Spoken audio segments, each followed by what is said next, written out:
Carl Warford. Here. Ryan Diaz. Here. Chris Rappel. Here. Stuart Creachy. Patrick Nagel.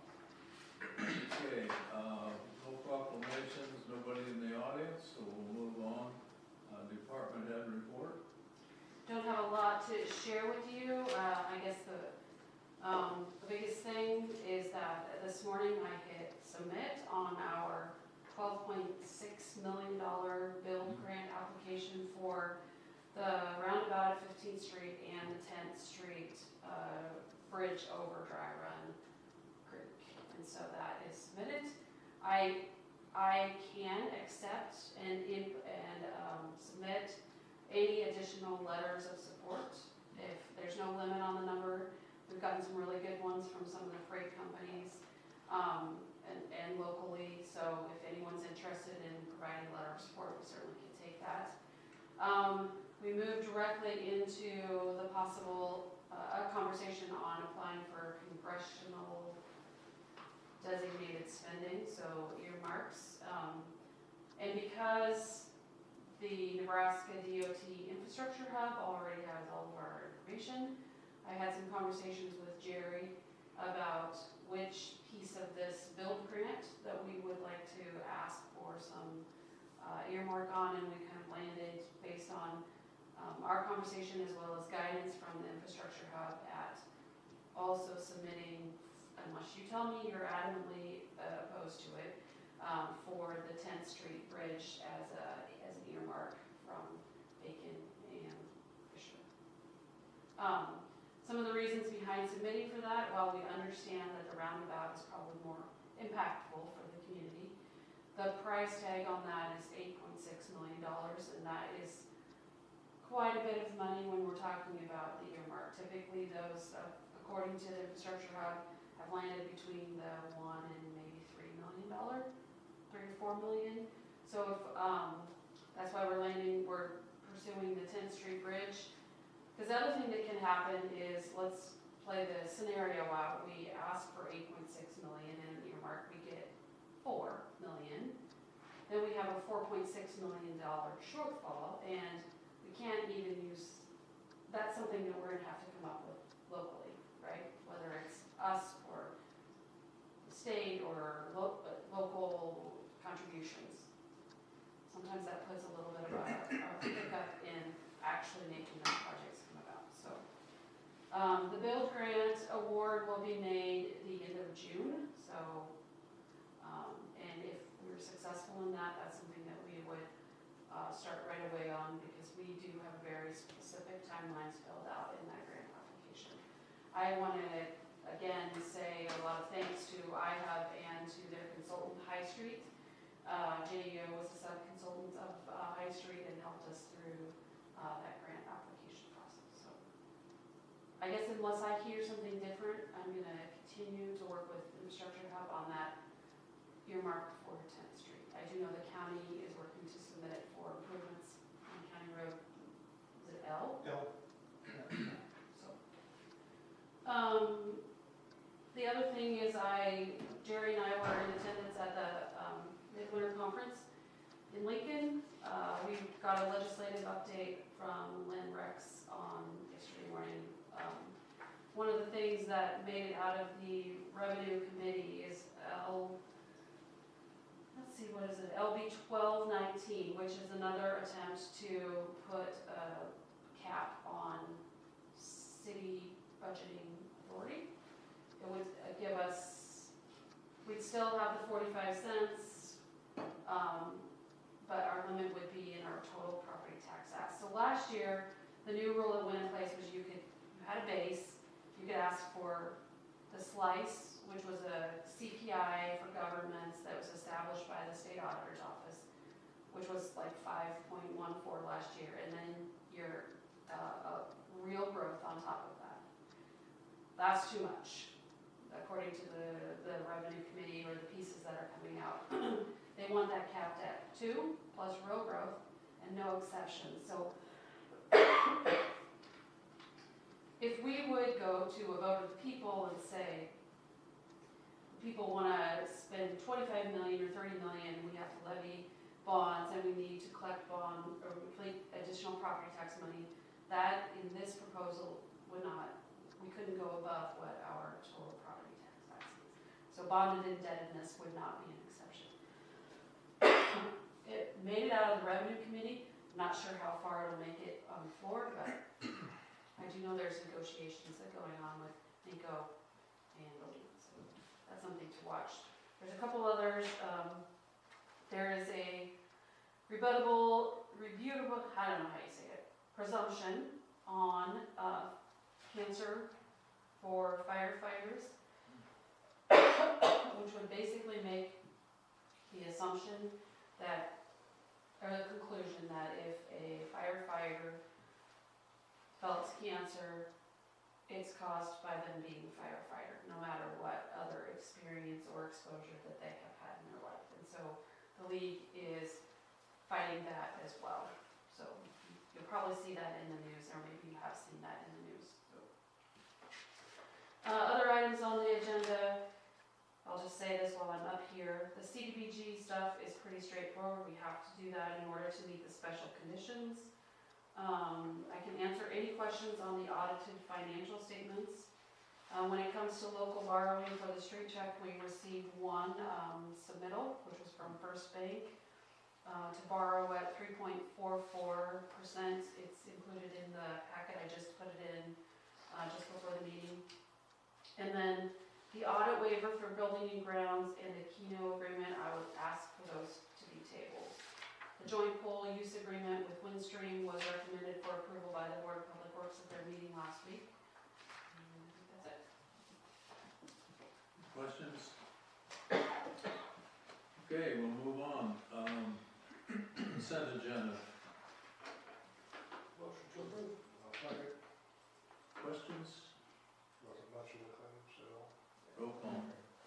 Warford, Yes. Sweet, Yes. Rappel, Yes. Ideas. Yes. Number one, authorize mayor and clerk to sign the necessary documents to meet the special conditions required prior to receiving the grant amount from NDED or CDGB, the Downtown Revitalization Grant. Motion to approve, or authorize. Second. Questions? Roll call. Ideas. Yes. Rappel. Yes. Sweet, Yes. Warford. Yes. Number two, consideration of approval of local borrowing for the purchase of the street trucks approved at the February 10th meeting by the city council. Make a motion to approve. Second. Questions? You keeping up? Mm-hmm. Okay, roll call. Sweet, Yes. Warford, Yes. Ideas. Yes. Rappel. Yes. The third one you want table? No, the third one is fine. The fourth and fifth, I would Okay, like to table. okay. Third one is acceptance of the city of Wahoo audited financial statement for year ending 23-24. I don't know why, 24, 25. Yes. It should be 24, So, 25. I feel like we probably approved that one already. Yeah. I didn't think we were that far yet. We did forget it last time, or you didn't have it last time. Wasn't prayers. Motion to accept. I'll second. Okay. Roll call.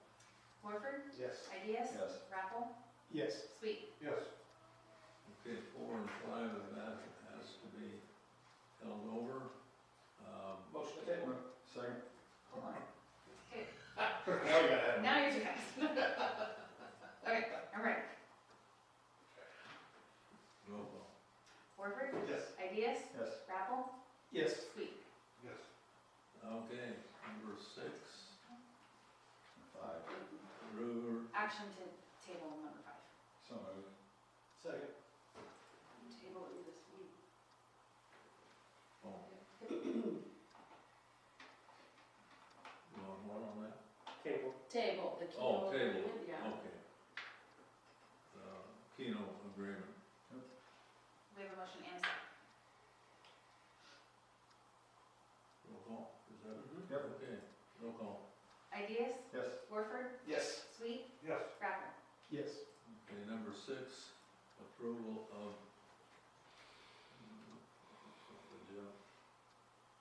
a joint pool use agreement with Windstream.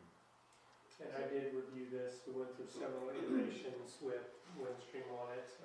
We came to a few compromises on both ends, but I think the last draft was a lot better than the first draft on it for the city, so I'd support it, and I know that Ryan supports it. And it is updating an agreement that was originally adopted in the early 80s, I think, yeah. And it's kind of come about because of some conversations we're having with Windstream and their request to use city right-of-way. They're getting ready to make some significant investment in providing fiber to communities, or to the community, so. Has Al ever came about? They have, I know one we part visited a that- couple of times, and I think they were about ready to pull the trigger, and then the BEAD money and some of that, I don't, Yeah, I just remember talking with them, they Yes. said that Wahoo's on their radar. Yes. When I worked with Windstream a few years ago, we were on their map to be able to start adding, and that's when they pulled the plug on all expansion and waited for new investors. So now that there's no investors, maybe you can on the map. I would love to have fiber finished in this town. I know there's some places that have it, but it's a big difference. we've had conversations with a couple of the individuals about community engagement and reaching out to those areas where they're gonna be working, and I would expect that that work will be happening this spring, early summer, because I've invited them to come to Greater Wahoo Development Meeting just to get, if people are having conversations about it, at least then it's not such a foreign concept to the people that, if you talk about it at school, or you talk about it at church, or whatever. What are the flags in my yard? Oh, Windstream's doing, yeah, so. And truly the time to do that is when there is a new construction area, which we have. Yeah. That's the time. They should have gotten ahead of both of those developments. Well, and we do have a joint trenching agreement, but Windstream is not one that has actively participated in that. Charter does, but Windstream has sort of, where that's not doing that. And now, some of the areas that they're looking at going into are recently developed areas, so fun times. Sorry. Okay, Motion to approve the agreement. I'll second. second. Questions? Roll call. Warford, Yes. Ideas? Yes. Sweet? Yes. Crowell? Yes. I don't have any comments at this point. Next time I'll maybe talk a little bit about the league meeting and some of the things that came up. Council, any comments, further comments? I could add comments. The cemetery committee met earlier and had a high-level discussion concerning local funeral homes and adherence to policy. So there'll be more to come on that. Appreciate that meeting. Anything else? I don't know where we are with the Wahoo Super Project, if you will, but knowing that that affects parking, and to try to get ahead of it, I know it has to start the street committee, which I'm not part of, but I want to bring up, which I think I've done at least once a year for 7 years. I would love to explore our overnight parking situation, and I know that that has to start with the street committee, and I don't know how to get that started, because I'm not on that committee, but I would love to have whoever it is explore whether or not we think the overnight parking from 2 a.m. to 6 a.m. is functional at all anymore. I know it's not exactly enforced much anymore, so I would love to see something done with that. Maybe replace that with something that says you can't park left or right. I just want to, we're going to be getting into parking more with the downtown area, and I would love to explore that a little bit in some way, shape, or form. See some of it, right? Right.